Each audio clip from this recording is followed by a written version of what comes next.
Guy guy గందరగోళం అయితున్నదట రైతు భరోసా పైసల ముచ్చట. ఎక్కడ చూసినా ఏదో ఓ తీరుగా లొల్లులు అయితున్నదని అంటున్నారు. ఏ మండల ఆఫీసులో చూసినా, ఏ అవసరం ఆఫీస్కి పోయినా లొల్లులే దర్శనం ఇస్తున్నాయట. పొద్దు పొద్దుగల తాళం తీసుడుతోనే రైతులు పట్టా పాస్ పుస్తకాలు పట్టుకొని చేరుతున్నారట. ఇగో గీడ కూడా ఓ రైతన్న మస్తు లొల్లి చేస్తున్నాడు. ఎందుకన్నది మీరే చూడుండ్రి. ఎవరైతే మాకేసి మా మీద మీరు జీతాలు తీసుకున్నారు, మీరు సవాల్ చెప్పండి. మేము ఎక్కడ పోవాలి? మేము ఎక్కడ పోవాలి? మేము ఎక్కడ పోవాలి సార్? మేము ఎక్కడ పోవాలి చెప్పండి. అది కాదు, అది ఇక్కడ రావాలి. మీరు ఎవల కోసం పని చేస్తున్నారు, ఎందుకోసం ఉన్నారు, జీతాలు తీసుకుంటలేరా? మాకేదో పుణ్యానికి సేవ చేసినట్టు చెప్తున్నారు, మీరు కాదా పని చేయాల్సింది అని రైతన్న పొట్టు పొట్టు కోపం చేస్తున్నాడు. ఆఫీసర్ సార్లు ఎంత సముదాయించి చెప్పినా ఇంటలేడు. మరి ఎవలూకుంటారు చెప్పుండ్రి. ఎకరం 28 గుంటల భూమి ఉన్న రైతు భరోసా ఒక్క రూపాయి కూడా వాడలేదట. చల్ అట్లెట్లుంటది, నా పైసలు ఏడవైనాయి, ఎవల పైసలాలకు వచ్చేటట్టు చేసే పని మీరు కాదా చేయాల్సింది అని లొల్లి పెడుతున్నాడు. మహబూబాబాద్ జిల్లా నరసింహులపేట మండలం కొమ్ముల వంచ అనే ఊర్లో ఉండే కడుదుల ఉప్పలయ్యనట ఈ అన్న పేరు.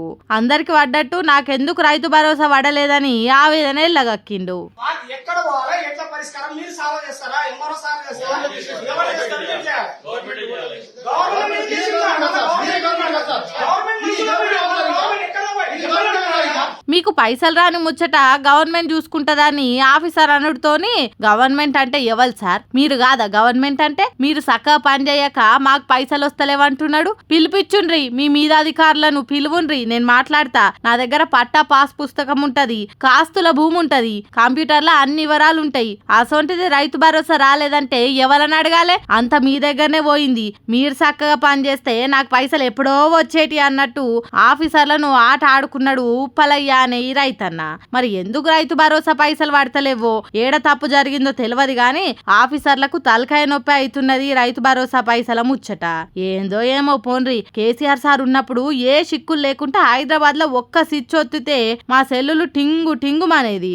ఎసోంటి కాలం నుంచి ఎసోంటి గడియలు వచ్చాయి కదా అని బాధపడుతున్నారట రైతు భరోసా పైసలు పడని రైతన్నలంతా.